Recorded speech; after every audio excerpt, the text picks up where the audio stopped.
Nagaa jirtu daawwattoota koo ani nagaa kootii isin nagaa keessanii egaa guyyaa irraa kana kan isinitti agarsiisu akkamitti akka bokkaa roobsuu dandeenyudha jechuudha.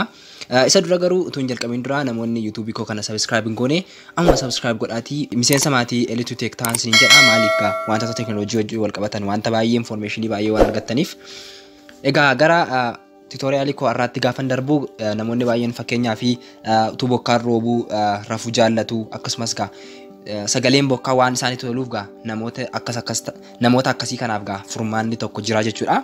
Isinis gaa kan isin gootanii yeroo ammaa kana jechuudha. Google Play keessan irra galtu jechuudha. Yookiin immoo Play Store keessan jechuudha. Erga Play Store keessanii bantaniitii kan isin jettanii search gootan isinitti agarsiisaa jechuudha. Erga kun akkasitti bantaniitii gubbaa kana irratti click gootanii search gootu jechuudha. Kanaaf fakkeenyaaf Rainy sound jettanii search gootu jechuudha. Erga akkasitti search gootaniitii kunoo isiniif dhufaa jechuudha. As keessaati kan garaa keessanii filattanii keessaati download godhachuu dandeessu jechuudha. Ani as keessaati kan filadhe tokko download godhadhee itti fayyadamuu danda'a jechuudha. Isinis kan garaa keessanii keessaati filattanii fudhachuu dandeessu jechuudha. Fakkeenyaaf kunoo iddoo kanatti akka argitan kunoo isa kana Rainy mood kan jedhu kana install godhachuu dandeessu jechuudha. Amma kanaan dura install godheera waan ta'eef install gochuun nan gaafatus yoo install hin goone ta'e install godhattu jechuudha. Then open ettu. Open gaafattan kun akka kanattidha kan inni isiniif dhufu jechuudha. Yeroo utuu bokkaan hin jiraatiin fakkeenyaaf namoonni baay'een bokkaa yaade isiniin jechuu danda'u. Akkan kana qopheessuuf illee kan na taasise keessaati dubartii ulfaa tokkotii bokkaa na dharraasisettee yeroo bonaa keessa jechuudha. Sa'aatii kanatti gaamma abbaan manaa ishee maal gochuu qaba jettanii yaaddu. Innis gaa waan godhu dhabee dhumarratti tubboodhaan fuudhee manarratti yookiin immoo irra keessa manarratti akka waan bokkaa roobuu godhe jechuudha.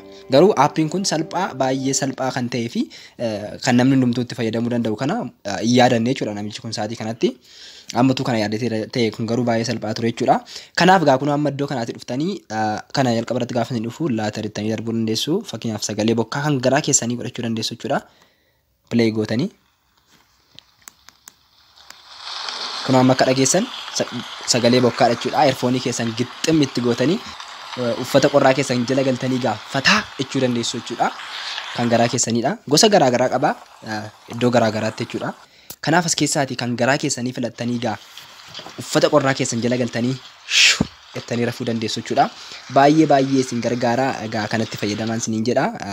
Yeroo qo'annaallee gaa baay'ee nama gargaara yeroo nama dabbarurree gaa waan akkasiif isin fayyada baay'ee. Sagalee bokkaa kiliirii ta'e tokko dhaga'uufillee isin gargaaraa jechuudha. Namoonni gamoo keessa faallee jiraatanii sagalee bokkaa kan yaaddan akka kanaatiin itti fayyadamuu dandeessu isiniin jedha. Kanaaf gaa kunoo amma akkamitti akka bokkaan yeroo bonaas ta'e yeroo gannaas ta'e yeroo kamitti halkanis guyyaas ta'e sa'aatii bokkaan hin jirre kamittiyyuu bokkaa roobsuu dandeessan kana isinitti agarsiiseera.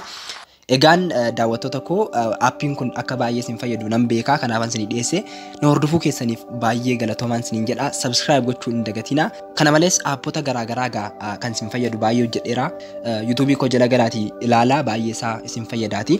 Kanaaf kana fakkaata ture baay'ee galatoomaa amma qophii biraatiin wal agarruutti nagaan tura.